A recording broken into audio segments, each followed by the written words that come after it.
الشیطان اللعین الرجیم بسم اللہ الرحمن الرحیم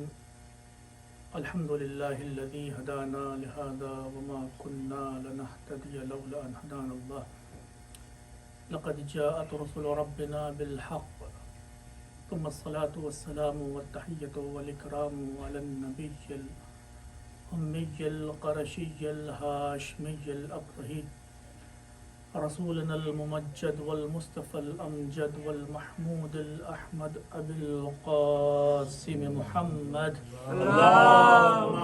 صل على محمد وآل محمد وعلى أهل بيته الطيبين الطاهرين المعصومين المظلومين ولعنة الدائمة الباقية ولا أعدائهم أجمعين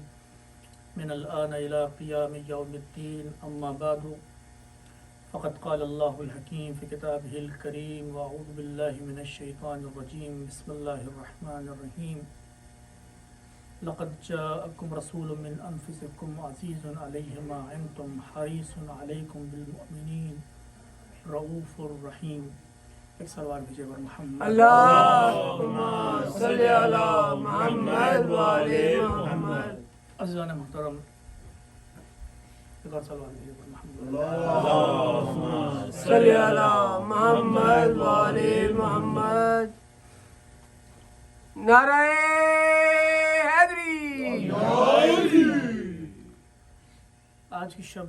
منسوب ہے ہمارے اور آپ کے آٹھویں امام رضا علیہ السلام کی ذات گرامی سے اور آبی شہادت کے حوالے سے اس ماہ سفر کا بھی بیان ہے اور اس مہینے کا بھی ہے، لیکن ظاہر سی بات ہے کہ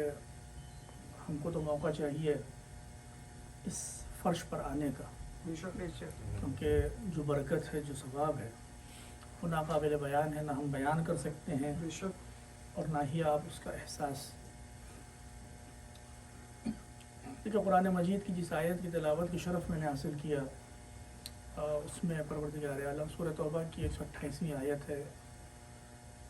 اس میں پروردگار عالم ارشاد فرما رہا ہے کہ ہم نے تمہارے پاس رسول کو بھیجا کہ جو تمہارے اوپر بہت زیادہ حریص ہے۔ حریص مانے لالچی۔ البتہ یہ رسول کی قبح نہیں ہے، بلکہ لالچ، حریص میں نے عام لفظ بیان کر دیا۔ حریص علیکم کا مطلب یہ ہے کہ تمہاری ہدایت پر بہت زیادہ حریص ہے، کہ وہ چاہتا ہر ایک کی ہدایت کرنا، وہ چاہتا ہر انسان ہدایت یافتہ ہو جائے۔ تو پیغمبر اسلام کے حوالے سے جو لفظ حریص ہے وہ آپ کے قبح کو بیان نہیں کر رہا ہے، نعوذ باللہ، بلکہ اس مثبت پہلو کو بیان کر رہا ہے کہ پیغمبر تم اتنا زیادہ پریشان نہ ہو، ہر انسان ہدایت نہیں پائے گا۔ اور پروردگار عالم اس آیت میں پیغمبر اسلام کے حوالے سے جو لفظ استعمال کر رہا ہے وہ حریص علیکم بالمؤمنین رؤوف الرحیم۔ وہ حریص ہے تمہارے ایمان کے اوپر کہ تم ایمان لے آؤ، وہ ہر کوشش کر رہا ہے، وہ ہر چیز کرتا ہے تاکہ تم صاحب ایمان بن جاؤ۔ رؤوف رحیم، اور وہ رؤوف ہے اور وہ رحیم ہے۔ اب اگر سوال یہ کیا جائے کہ پروردگار عالم کی جو صفات ہیں، جن کا تذکرہ ہم عام طور سے کرتے رہتے ہیں، صفات پروردگار کی بہت زیادہ، کہتے ہیں اللہ کے 100 نام ہیں، لیکن خود جوشن کبیر میں تقریباً 1000 سے زیادہ، 1001 مثلا۔ تو اللہ کے اسماء کتنے ہیں وہ اہم نہیں ہے، کیونکہ ہر صفت حسنہ اس کا منبع، اس کا ماخذ ذات پروردگار ہے، ٹھیک ہے نا۔ اب اگر وہ نام بھی معصوم نے نہ بتائے ہوتے جو 1000 نام ہیں،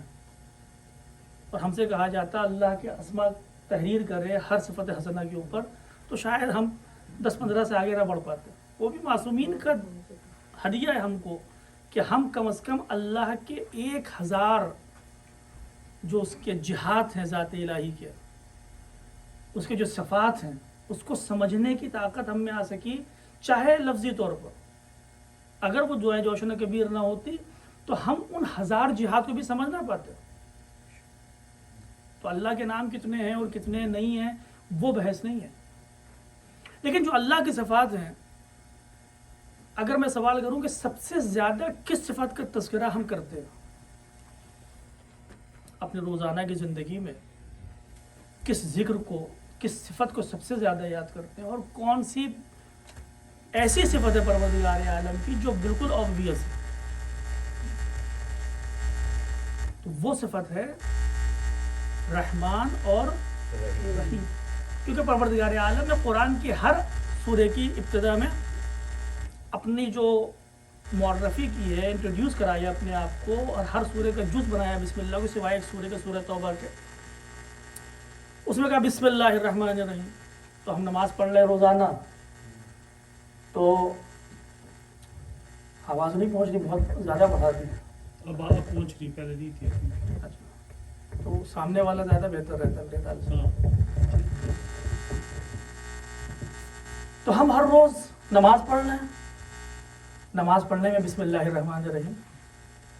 کھانا کھا رہے ہیں، اللہ نے توفیق دی تو بسم اللہ الرحمن الرحیم، کوئی کام شروع کر رہے ہیں بسم اللہ الرحمن الرحیم، گاڑی چلانے جا رہے ہیں تب تو ضروری بسم اللہ الرحمن الرحیم، تھوڑا سا ڈر بھی ہے. تو ہر نئے کام کی ابتدا میں، ہر چیز میں بسم اللہ الرحمن الرحیم. کوئی مومن آیا بسم اللہ تشریف رکھیے، بسم اللہ ہمارے ساتھ کھانا کھائیے. یہ جو بسم اللہ الرحمن الرحیم، یہ جو رحمانیت اور رحیم، جو پروردگار کے رحمان اور رحیم صفات ہیں،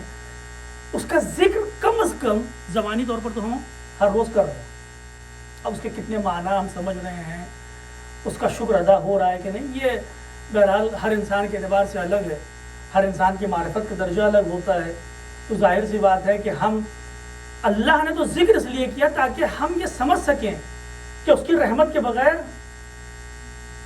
کوئی چارہ کار نہیں ہے، اس کائنات کا وجود اس کی رحمت کے اوپر ہے.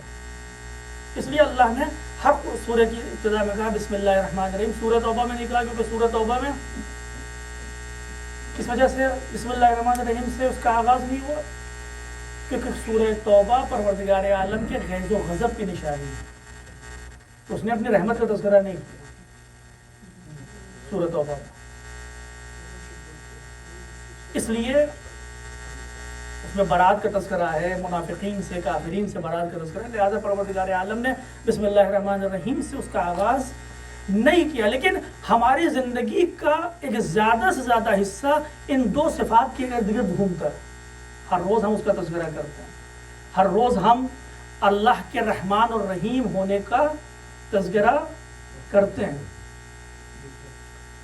اب بات یہ ہے صاحب کہ اللہ، اب رحمان اور رحیم کو آپ دیکھیے، اگر تو رحمان اور رحیم ایک سلوات دیجیے پر محمد والے محمد